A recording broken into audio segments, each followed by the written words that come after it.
So yung corruption, ito ibang klaseng corruption to dahil hindi na iniintay na ma-implement yung proyekto, hindi na iniintay na mabid yung proyekto, basta't lumabas yung proyekto doon sa NEP o lumabas later on sa GAA o sa HGAB, bayad ka na ng 20%.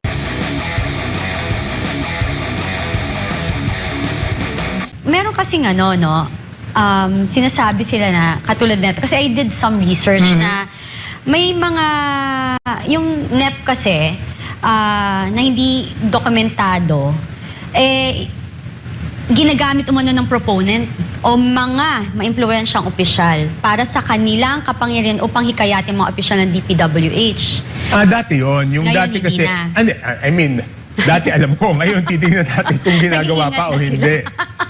Yeah. Dati kasi, di ba, ang ginagawa ni Saldico is, yung NEP pa lang, sinisingit, okay, for example, may contractor na lapit kay Saldico. Sabihin niya, Kong Saldi, gusto kong magkaroon ng 1 billion worth of projects. Yeah. Okay. So, ang gagawin niya, ililista niya yung mga proyekto. Yung mga proyektong yon, ibibigay niya kay Saldico para maipasok. Ang first attempt kasi na maipasok dyan is yung NEP. So, pag nasingit sa NEP, nalabas yung proyekto, ikaw na contractor, magbabayad ka ng 20%. So, kunyari, nabigyan ka ng worth 1 billion worth of projects, bayad ka ng 200 million.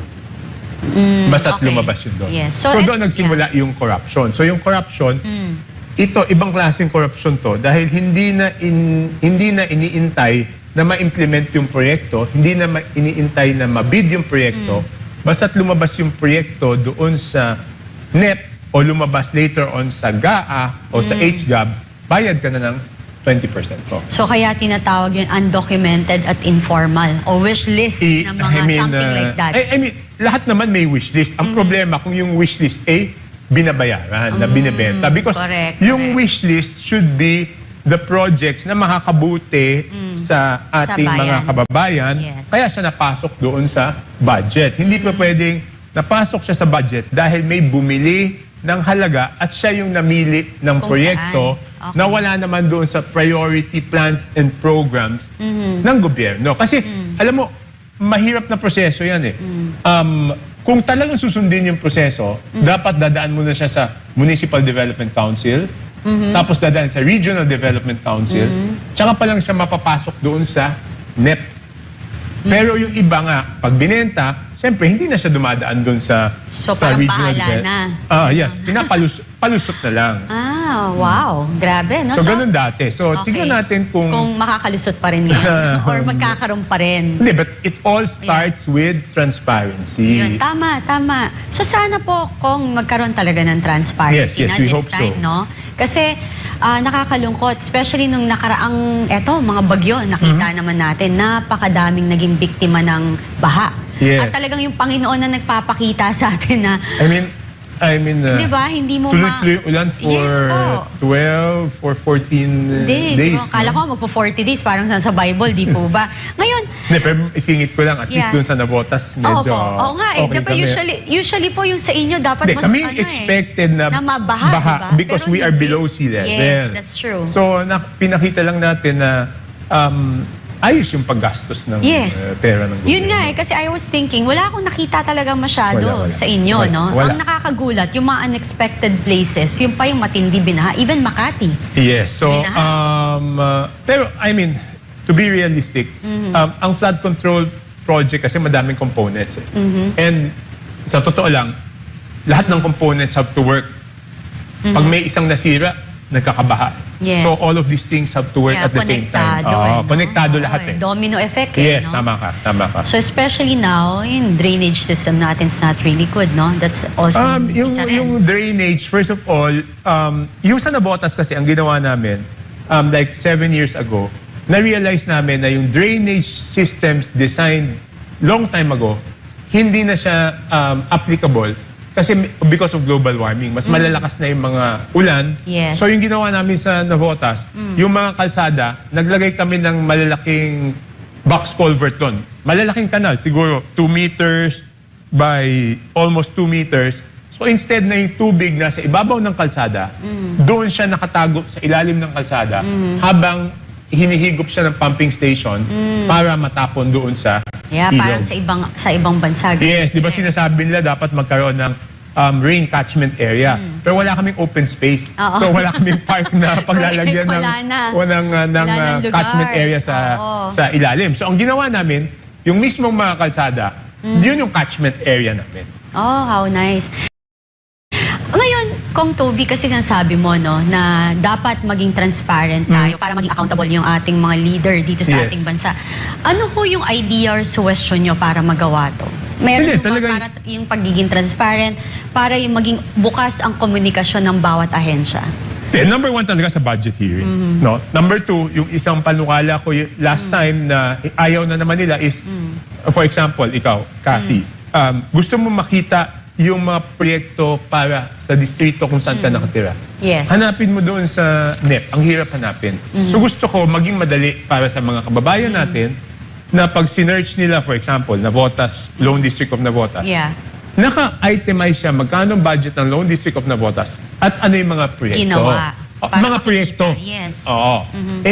Ayaw nilang gawin ganun. Gusto nila, tignan ng mga residente doon sa NEP, yung NEP is 722 pages. Yung DPWH lang. So, ibig sabihin, kung isang namotenyo, maghahanap siya ng budget for Navotas lang, kailangan niya pagdaanan yung 722 pages. Grabe naman, pinapahirapan.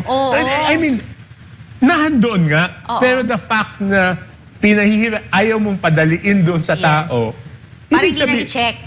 Hindi, para mag-give up na lang sila, di ba? Naku, hirap naman ito. Oo, may ganyan pa. Dapat dapat yung pagsisilbi natin sa bayan and sa kapwa natin Pilipino bilang mga leaders, sabi mo nga, tama po yung suggestion nyo, is mas mapadali. Isang type lang. Yes. Navotas. Navotas. Lalabas lahat ng project nun, di ba? Simple. Huwag naman yung papabasahin natin sila ng ganyan kakapal na libro tapos sila maghahanap. Ngayon, pag-usapan po natin kasi nabasa ko yung reklamo sa ombudsman. Sabi nila, may malalaking alokasyon na naipapasok or insertion nga. Yung mga panahon ng deliberasyon ng Kongreso sa BICAM. So, madalas po na yun ang yugtong ito dahil sa kawalan ng transparency. Ngayon po, sa tingin niyo po ba this time, mataas po ba ang pananalig niyo na this time because of everything that na nangyari po sa atin ng nakaraan, natuto na po ang Kongreso at talaga naman po bang magiging transparent na sila at willing silang gawin yan? Hindi, okay. Based sa inyo, kasi kayo huy na sa loob. Hindi, okay. Doon sa BICAM, ginawa nilang open, di ba? Dati hindi natin napapanood. Yung BICAM, ginawa nilang napapanood natin, di ba? Pero yun pa rin ang tanong ko. If you want transparency, you have to be transparent every step of the way. Hindi pa pwedeng, ito, hindi tayo transparent, pero sa dulo naman, transparent. Hindi pa pwedeng ganun. Hindi pa pwedeng selective. Dapat lahat ng pinagdaanan ng budget maging transparent. So kaya pinipilit ko na yung sa House of Representatives na budget, maging transparent tayo. Because let's give an example. What if 3-5 years from now, may natuklasan corruption doon? Yes. Sino sisihin? Kami rin, di ba? Tama. So bakit ayaw natin busisiin ng mabuti? Kasi later on, pag may nakalusot dyan, lahat tayo masisisi. Damay, which is what's happening now. Di ba? Nasa airport ako. Yun nga DPWH, sinasabi na ng mga congressman, hindi DPWH yan, hindi naman kami yan. Itong budget ng House, ano sasabihin natin? Hindi na pwede sabihin DPWH yan o ibang ahensya yan. Kasi kami dapat ang nagbusisi ng budget. Walang lusot sa dami niyo. Yes. Kung gagawin ng mabuti yung trabaho. So basically, you were saying na, okay, transparent tayo sa BICAM, pero merong mga bagay-bagay na parang hindi transparent along the way. Yes, so, katulad yung sa House, di ba? Ngayon, yung sinasabing natin doon sa per district budget, nahandun nga, pero mahihirapan yung tao. Sino naman magtsatsaga na... Tama. Ang gusto, residente ka ng Navotas, ang gusto mo lang malaman ano yung papagawa. Pagdadaanan mo ba yung 722 pages na ang liit-liit ng font 8 yata yun, o font 10? Parang ayaw talaga pabasa. Halatang-halata naman kayo, di ba? Di ba? Oo. So, kasi maganda naman yun na at least kahit papano, yung BICAM naging open. Kasi dati tinatawag siyang black box eh. Yes. So na hindi mo siya pwede But the problem there is, it became open after the corruption. Exactly, yun Ang nga. gusto natin dito, maging transparent para hindi na umabot sa punto Yeah. na magkakaroon ng corruption. Iintayin pa ba natin yung corruption sa House? Saka na naman Saka tayo. natin sasabihin, ay, ganito pala dapat ginawa Yeah. natin. Parang nangyayari ngayon, selective nga. O sige, transparent tayo sa BICAM, pero in between may itatago pa rin. Yun ang problema. So eventually, pag nagka-problema, lulusot. Paano mo lulusutan? Yun ang sasabihin nila na, Diba? Paano mo i-explain? So, whoever did that, sila dapat yung responsible. Yes, Who correct. decided it. Correct. Di po ba? So, marami yung kasing ngayon, marami yung kasing nakaraang budget, mga kickbacks, yung DPWH, mga secret deal, under the table. So, kung kayo po, sa nangyari, dahil kayo kitang-kita nyo at matagal na rin po kayo naging congressman, no?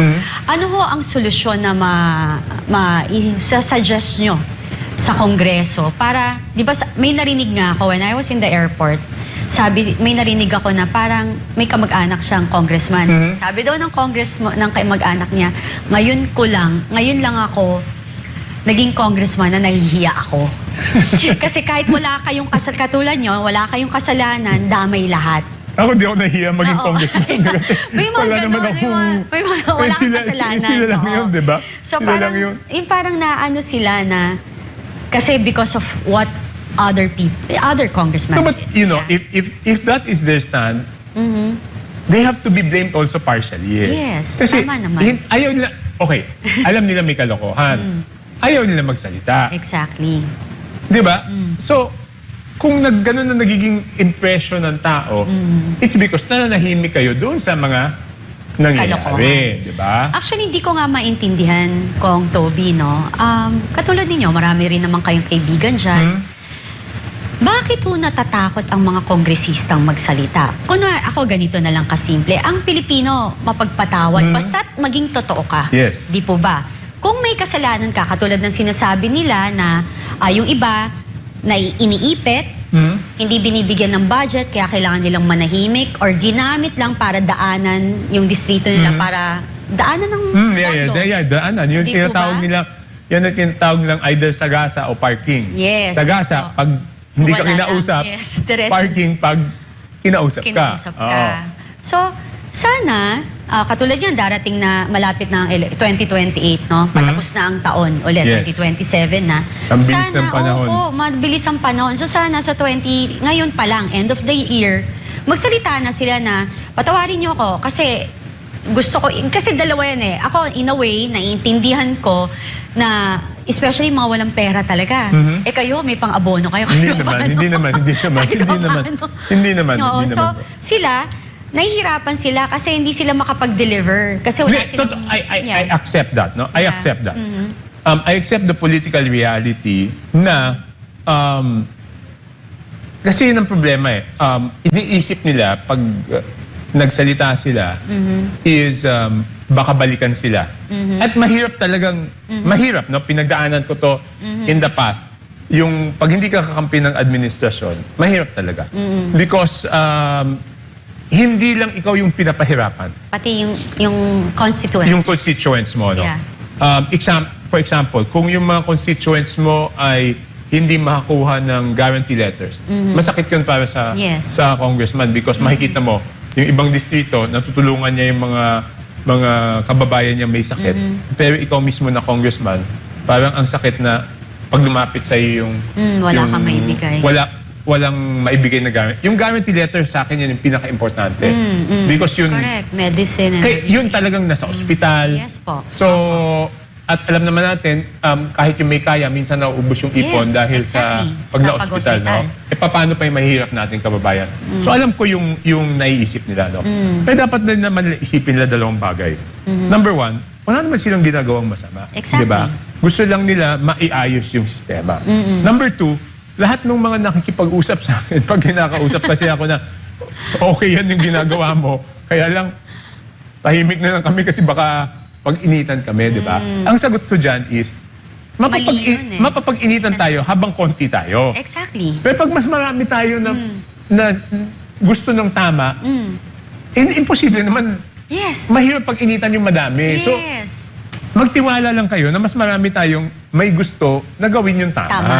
Exactly. Diba? At kaya kayo binoto. Hindi, Kasi pag hindi ka naniniwala yung magtitiwala mga tao na marami sa atin gustong gumawa ng tama, ganyan na magiging System. problema mo. Yes, And yes. later on, ikaw din masisisi. Di ba? So, I mean, syempre, I know it's difficult. That's why patient ako mag-explain sa kanila. Kasi Yes. pagkatapos kong mag-question, madami naman sumasabi, okay yan, kaya lang tahimik lang kami. Kayo nang bahala.